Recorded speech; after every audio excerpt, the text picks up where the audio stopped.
কি হয়েছে তোমার? মাসিমা, মাসিমা গো,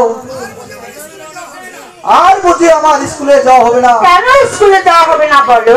আগামীকাল মাস্টার সাহেব আমাকে বলেছে উড়িয়া বাস ঘোড়া আর জরি জমা যদি নিয়ে না যায় স্কুলে আমাকে ঢুকতে দেবে না। ও, তার জন্য তুমি কান্নাকাটি করতে চাই না? কোনো চিন্তা করো না, তোমার দিদি স্কুলে সব কিছুর ব্যবস্থা করে দেবে।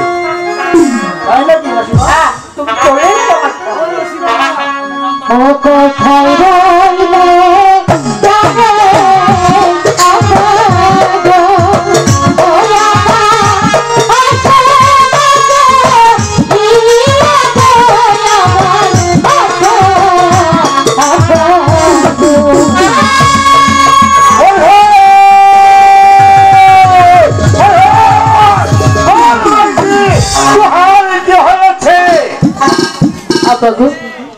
আমার দাদার বুঝি আর স্কুলে যাওয়া হবে না আব্বা? হ্যাঁ মাঝি, বল মাঝি, আমারই ভাবছি কেন স্কুলে যেতে পারবে না? আব্বা গো, ওই 60 বর্ষার মেয়েদের আগামীকাল থেকে স্কুলে যেতে হলে উড়িয়াবাজ ঘোড়া ও দড়ির জামা লাগবে। আব্বা গো, উড়িয়াবাজ ঘোড়া ও দড়ির জামা আমি কোথায় পাবো?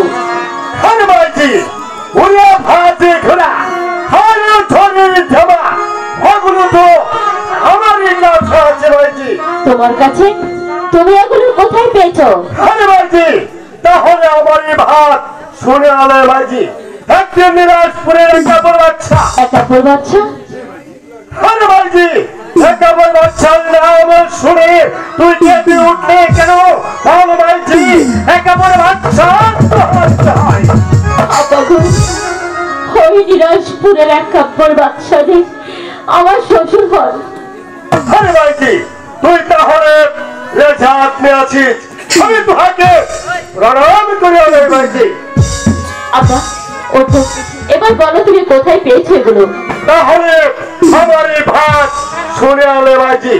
একদিন নিরাজপুরে একেবারে আচ্ছা আর জঙ্গল শিকার খেলতে আসিয়াছিলেন, তাকে আমি তাহারি বড্ড উপকার করে আসলাম। সেই উপকারের বিনিময়ে নিরাজপুরের একেবারে আচ্ছা জ্বরের ছাবা আর উড়িয়া ভাত ঘোড়া আমাকে দান করে আসলেন।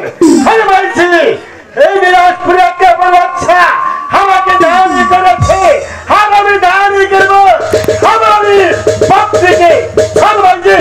আমারই সাথে চল। ঠিক আছে আব্বা, তাই চলো।